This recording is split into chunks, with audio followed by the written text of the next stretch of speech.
ಉಡುಪಿ ನಗರಾಭಿವೃದ್ಧಿ ಪ್ರಾಧಿಕಾರ ಕಳೆದ 2 ವರ್ಷಗಳಿಂದ ಏಕವಿನ್ಯಾಸ ನಕ್ಷೆ ಅನುಮೋದನೆಗೆ ಆದೇಶವನ್ನ ನೀಡದೆ ಸತಾಯಿಸುತ್ತಿದೆ ಎಂದು ಆರೋಪಿಸಿ ಮಾಜಿ ಶಾಸಕ ರಘುಪತಿ ಭಟ್ ಅವರು ಸೋಮವಾರದಿಂದ ಆರಂಭಿಸಿದ ಧರಣಿಯಲ್ಲಿ ಕೊನೆಯ ಯಶಸ್ಸನ್ನ ಪಡೆದಿದ್ದಾರೆ.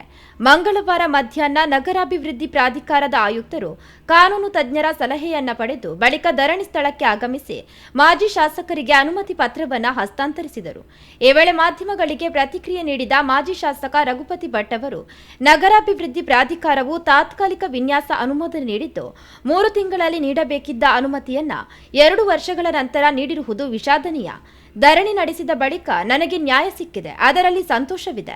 ನಾನು ಕಾನೂನುಬದ್ಧವಾಗಿ ನಡೆದುಕೊಂಡಿರುವುದರಿಂದಲೇ ಅನುಮತಿ ದೊರೆತಿದೆ. ಯಾರ ಪ್ರಭಾವವನ್ನು ಬಳಸದೆ ಧರಣಿ ಮೂಲಕವೇ ಹೋರಾಟವನ್ನ ನಡೆಸಿದ್ದೇನೆ ಎಂದು ಹೇಳಿದರು. ಕಾನೂನು ಸಲಹೆಗಾರರ ಅಭಿಪ್ರಾಯವನ್ನ ಪಡೆದು ಪ್ರಾಧಿಕಾರದ ಅನುಮತಿ ನೀಡಿದೆ. ಕೆಲವರು ನಾನು ಕಾನೂನುಬದ್ಧನಲ್ಲ ಎಂದು ಆರೋಪಿಸಿದ್ದಾರೆ. ಅವರಿಗೆ ನಾನು ಉತ್ತರವನ್ನ ನೀಡುವುದಿಲ್ಲ.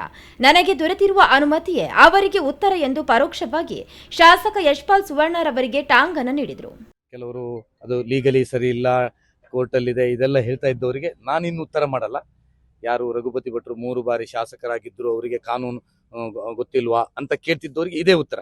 ಕಾನೂನಲ್ಲಿ ಸರಿ ಇದ್ದದ್ರಿಂದಲೇ ಸಿಕ್ಕಿದೆ ಬಿಟ್ರೆ ನಾನಿಲ್ಲಿ ಧರಣಿಗೆ ಕೂತ್ಕೊಂಡಿಂದ ಸಿಕ್ಕಿದ್ದಲ್ಲ. ಧರಣಿಗೆ ಕೂತ್ಕೊಳ್ಳದೇ ಇರ್ತಿದ್ರೆ ನಾನು ಯಾಕೆ ಕೂತ್ಕೊಂಡದಂದ್ರೆ ಇನ್ನೂ ಪುನಃ ಮೀಟಿಂಗಲ್ಲಿ ಅಂತಿತ್ತು ಕನಿಷ್ಠ 6 ರಿಂದ 1 ತಿಂಗಳು, 6 ತಿಂಗಳಿಂದ 1 ತಿಂಗಳು, 1 ವರ್ಷ ಮುಂದೂಡ್ತಿದ್ರು. ಹಾಗಾಗಿ ನಾನು ಅನಿವಾರ್ಯವಾಗಿ ನನಗೆ ಕೂತ್ಕೊಳ್ಬೇಕಾದ್ದು. ಇವತ್ತು ನನಗೆ ತಾತ್ಕಾಲಿಕವಾಗಿ ಸಿಕ್ಕಿದೆ. ನಾನು ವಿನಂತಿ ಮಾಡ್ತಾ ಇದ್ದೇನೆ, ಯಾರೆಲ್ಲ ನನಗೆ ಮಾಡಬಾರ್ದಂತ ಒತ್ತಡ ಮಾಡ್ತಾ ಇರುವಂಥವ್ರು, ನಾವು ಇವತ್ತು ಇನ್ನು ಮುಂದೆ ಅದಕ್ಕೆ ಯಾವುದೇ ತೊಂದರೆ ಮಾಡಲಿಕ್ಕೆ ಹೋಗದೆ ಲೀಗಲಿ ಯಾವುದಿದೆ ಅದಕ್ಕೆ ಸಹಕಾರ ಮಾಡಬೇಕು ಅಂತ ನಾನು ಕೇಳ್ಕೊಳ್ತಾ ಇದ್ದೀನಿ. ನನಗೆ ಉದ್ಯಮಕ್ಕೆ ಸಂಬಂಧಪಟ್ಟಂಥದ್ದು.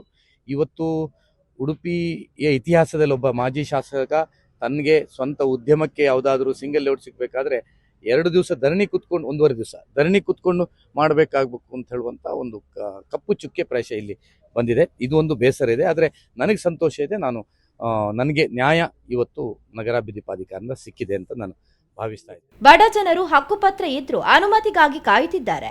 ಈ ಹಿನ್ನೆಲೆಯಲ್ಲಿ ಎಲ್ಲರ ಪರವಾಗಿ ನನ್ನ ಹೋರಾಟ ಮುಂದುವರಿಸುತ್ತೇನೆ. ಜಿಲ್ಲಾಧಿಕಾರಿಗಳು ನಗರಾಭಿವೃದ್ಧಿ ಪ್ರಾಧಿಕಾರ ಹಾಗೂ ನಗರಸಭೆ ಸೇರಿ ಟಿಡಿಆರ್ ಪ್ರಕ್ರಿಯೆಯನ್ನ ಕೈಗೊಳ್ಳಬೇಕಿತ್ತು.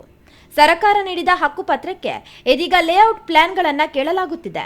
ನಗರಾಭಿವೃದ್ಧಿ ಪ್ರಾಧಿಕಾರವು ಅವ್ಯವಸ್ಥೆಗಳ ಅಗರವಾಗಿದೆ ಎಂದು ಆಕ್ರೋಶವನ್ನ ವ್ಯಕ್ತಪಡಿಸಿದರು.